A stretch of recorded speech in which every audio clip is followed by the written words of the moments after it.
O ano é 1877. O sertão do Cariri vive a seca mais severa da sua história.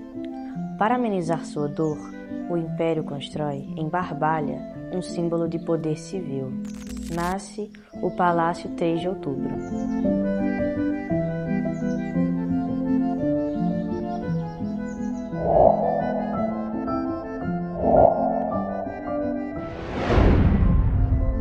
O sertão chorava em 1877.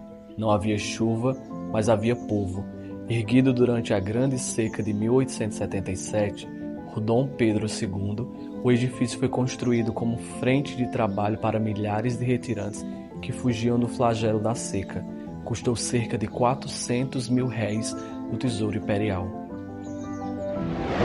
Desde a sua inauguração, o prédio abrigou a Câmara de Vereadores, a Prefeitura e a cadeia pública. No andar inferior, o peso da culpa, cela de grades frias. No andar de cima, os homens que decidiam o rumo da cidade. Era um palácio de contradições, dor e ordem, punição e governo.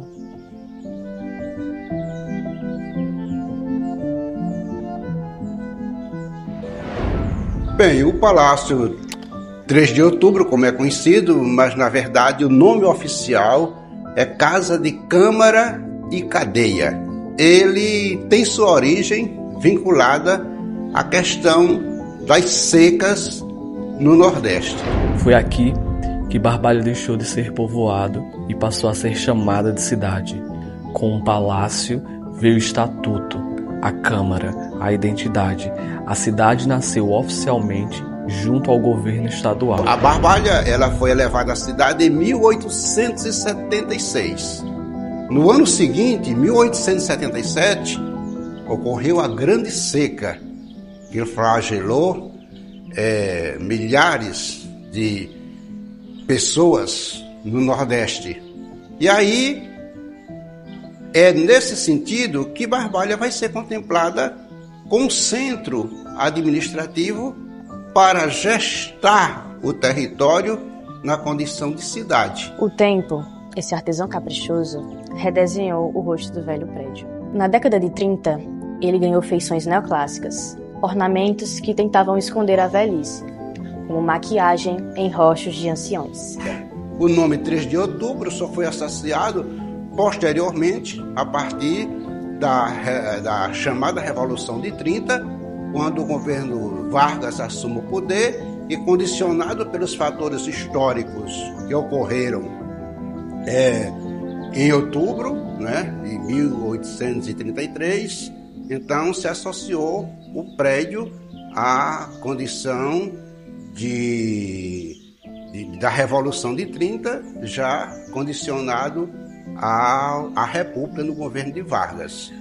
Mas o tempo também cobra. Em 2004, ele tombou uma de suas colunas e a parede cedeu. E como se gritasse, o palácio pediu socorro.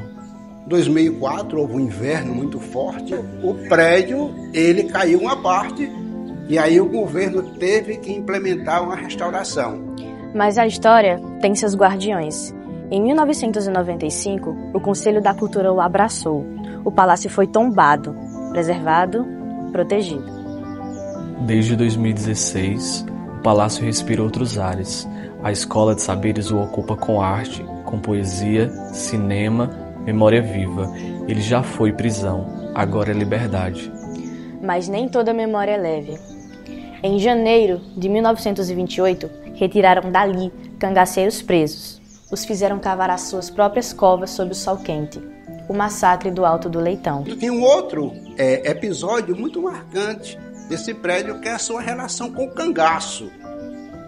Numa dessas celas, já no período republicano, em 1928, ficaram presos o último reduto de cangaceiros da região do Cariri. O governador, na época, nos anos 20, ele já fazia recomendações para a Assembleia Legislativa intensificar o cerco ao banditismo social e citava nominalmente que era o Macilon, no Vale do Jaguaribe. Ele também já citava os marcelinos como sendo um grupo perigoso para o Estado e orientava uma resistência para exterminar o bando dos Marcelinos. O bando dos Marcelinos, como qualquer movimento social, ele surge de um movimento de campo, uma forma dos homens fazer justiça pelas próprias mãos. Não é um movimento que surge em Barbalha, mas ele surge em Caririzinho e se projetam aqui no município de Barbalha, onde eles passam a se agregar, inclusive, como franquia ao bando de Lampião. Lampião esteve com eles. Chega o ano de 1927 e esse bando ele é capturado na Serra do Araripe. Entre esses episódios de combate ao Marcelino, chegaram a matar o João 22, que era o cangaceiro líder do grupo. E numa expressão assim simbólica de impactar a população, pegaram o João 22, amarraram os pés e as mãos com um pau atravessado e trouxeram para a cidade e desfilaram com ele no ombro nas ruas da cidade como se fosse um animal abatido. E isso juntavam pessoas. E o João 22 ele foi trazido para cá, para esse prédio também. Existia até um impasse que ele não poderia ser sepultado no cemitério, porque o cemitério, considerado um local sagrado cristão, não poderia recepcionar o corpo de cangaceiro, considerado bandido. Mas terminou o João 22 sendo sepultado no cemitério. O ataque ao bando em dezembro de 1927, ao ocorrer na Chapada do Araripe, foi possível aprisionar uma parte do bando, que ficaram presos numa dessas celas. E aí eles ficaram presos na perspectiva de, no dia 5 de janeiro, eles saírem de Barbalha, de uma dessas celas, que ninguém sabe qual dessas celas eles ficaram, para serem conduzidos à Fortaleza. Porém, existia um problema muito sério se esses cangaceiros chegassem a depor em Fortaleza. Porque se eles chegassem a depor em Fortaleza, eles teriam que dizer para quais coronéis da região, para qual estrutura social eles prestavam serviço. E é nesse sentido que o Estado, ele opta por uma queima de arquivo, ou seja, antes que esses cangaceiros façam seu depoimento e façam denúncias sobre a estrutura de poder local representada pelos coronéis que os apoiam, é preciso que sejam silenciados. E para isso promoveram uma matança oficializada pelo Estado desses cangaceiros numa localidade aqui próxima chamada Alto do Leitão, que é uma bifurcação das fronteiras entre as cidades de Crato, Juazeiro e Barbalha. E quando chegaram nessa localidade, a polícia, a mando do governo do Estado, já estava preparada.